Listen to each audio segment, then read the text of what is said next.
Capacitación para la operación y manejo seguro de equipos de izaje.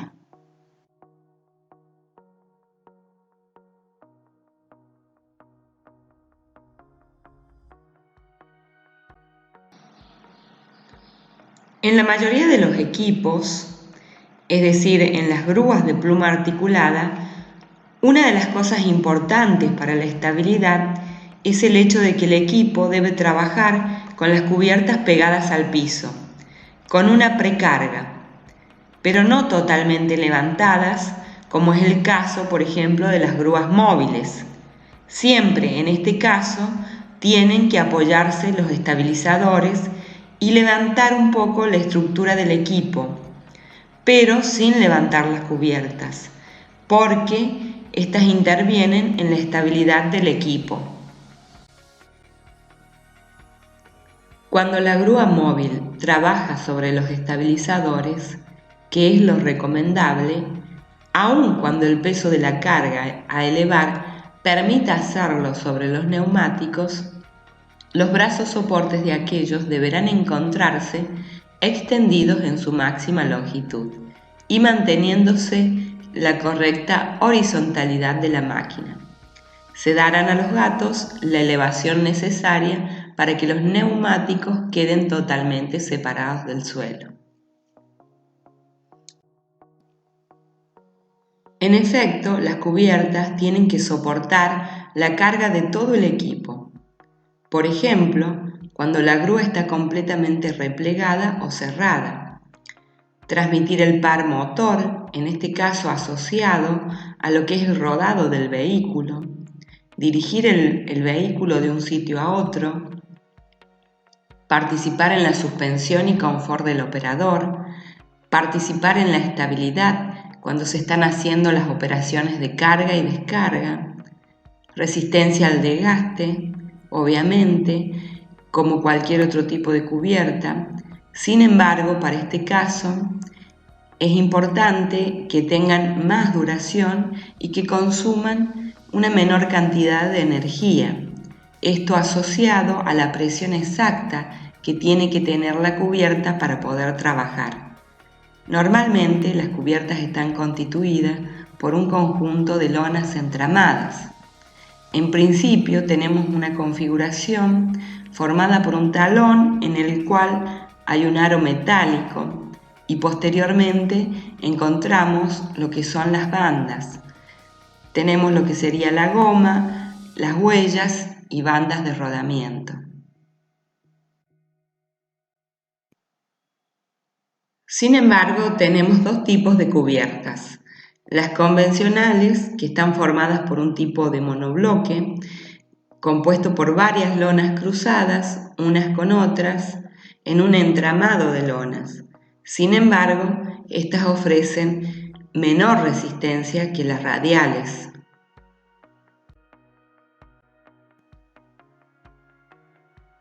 Un neumático radial, o también llamado neumático de construcción radial, se caracteriza por una carcasa formada por capas de cuerdas metálicas colocadas en paralelo de talón a talón, lo cual forma semióvalos. Son una capa de cables de acero más los rodamientos asociados o bandas, cuya forma o entramado de cables de acero le permiten darle mayor rigidez y resistencia para poder soportar los esfuerzos que se generan cuando se están haciendo las operaciones con la grúa. Vamos a hablar un poco del sistema de giro. En la mayoría de los casos es un sistema de cremalleras. La intención es tomar en cuenta de que es un sistema asociado a herramientas delicadas que generan un movimiento sobre el equipo. Ese movimiento, cada vez que se realiza, puede generar o puede estar asociado a esfuerzos que pueden ir fatigando los mecanismos y generar desgaste. Por lo tanto, cuando se gira el equipo, vamos a tener condiciones en las que el equipo puede tener un vuelo mucho mayor o más grande y generar esfuerzos en los que puede haber una carga pendulante. Esto debe tratar de evitarse. Dependiendo del posicionamiento del equipo sobre el vehículo, vamos a tener que el giro puede abarcar 360 grados. Por lo general, sobre este sistema de cremallera tenemos un piñón que es el que permite que el equipo gire. Además, este sistema va a estar integrado al sistema de extensión de los estabilizadores.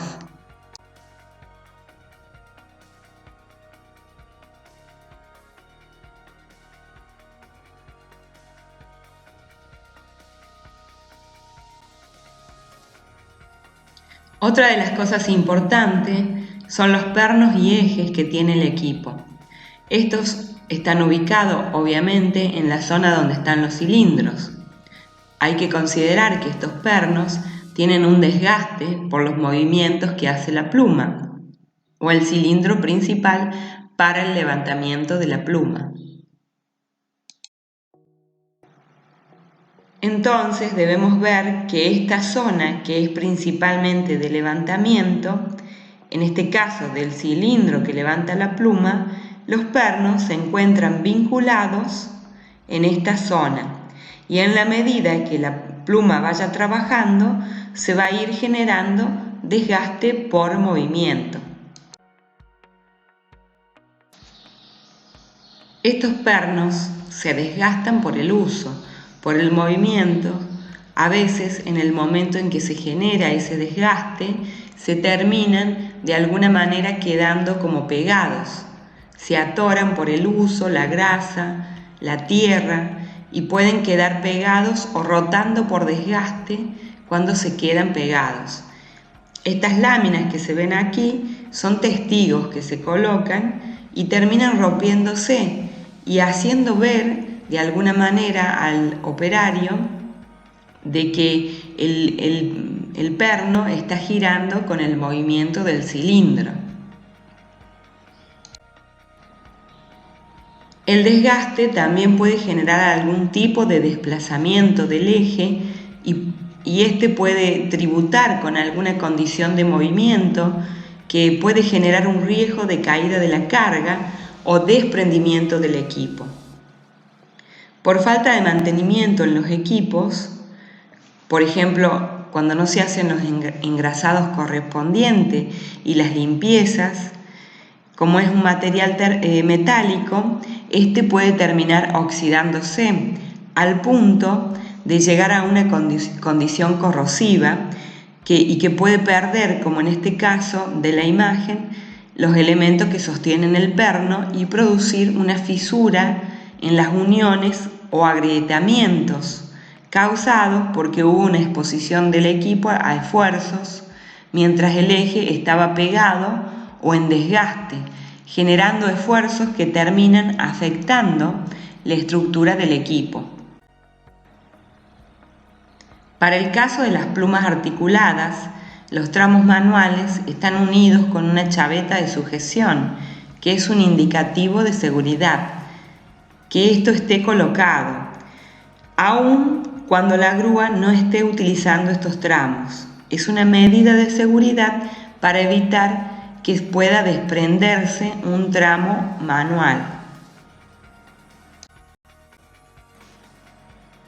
La mayoría de lo que son los brazos de extensión o las estructuras de extensión viene de forma decagonales o rectangulares.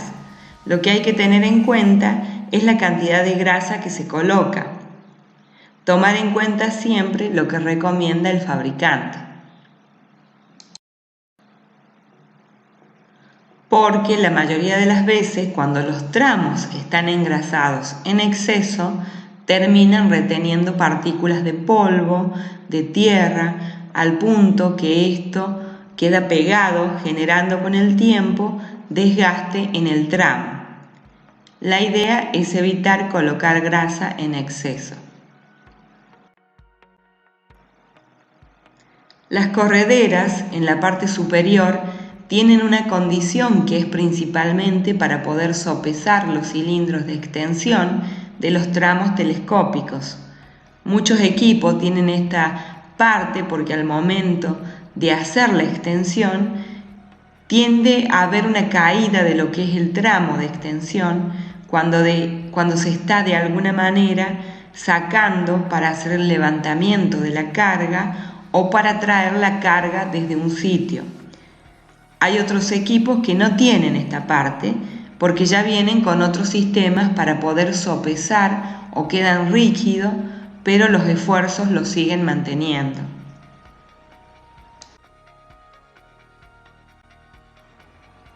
Muchas veces pasa que el operario piensa que esta zona se afloja y suele colocar una tuerca para ajustar, y la realidad es que tiene que moverse, tiene que haber movimiento. Si tiene todo este vuelo para hacerlo, es porque tiene que haber movimiento. O muchas veces se le suele colocar una chapa soldada para tratar de fijar, lo cual también es incorrecto. En este caso, lo que vemos es que algunos cilindros de estos tramos son cilindros que salen de manera proporcional. A medida que van saliendo, ellos van acoplando directamente. Y a medida que va saliendo esta parte, se va moviendo dependiendo de la forma o configuración del tramo telescópico de la grúa. Entonces, tiene que haber movimiento, pero este movimiento a su vez tiene que estar limitado. Los mandos de una grúa son un conjunto de válvulas hidráulicas. A pesar de que gobiernan los movimientos, una de las cosas que deben hacer o permitir es el paso del aceite hidráulico para generar dichos movimientos. ¿Cuáles son las condiciones que tienen que cumplir estos mandos? Retomar a la posición central. Deben estar protegidos contra accionamientos accidentales. Deben tener una estructura que permita, de alguna manera, inhibir un movimiento involuntario por parte del operador o de otra persona. Y deben estar señalizados. La dirección de las flechas se corresponden con la dirección de movimiento de la pantalla de control y el movimiento del brazo. Para el caso del control manual, la función de giro está caracterizada por una palanca de mando de otro color. Todos los mandos de la grúa cuentan con un botón de parada de emergencia que, si se aprieta este botón debido a una situación de peligro, todas las funciones de la grúa quedan bloqueadas hasta que se vuelve a tirar del botón. También en los mandos debe ser visible el diagrama de carga para el operador.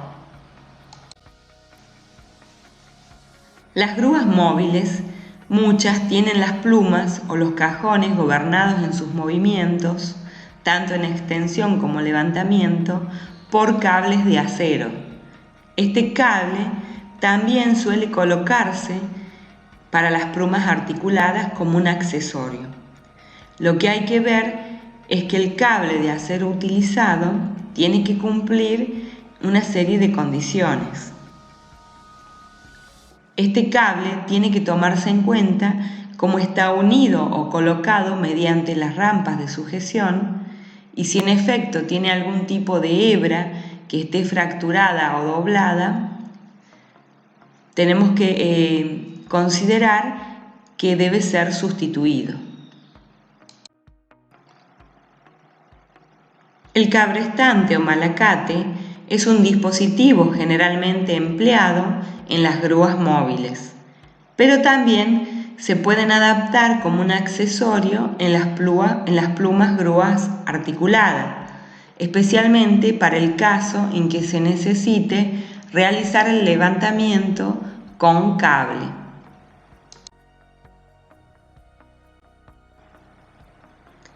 Tanto para la grúa móvil como para una grúa pluma articulada, el uso de este dispositivo cabrestante requiere de condiciones como por ejemplo, al momento en que se hace descender todo el cable, tiene que quedar al menos 2 vueltas de cable enrollados en el sistema.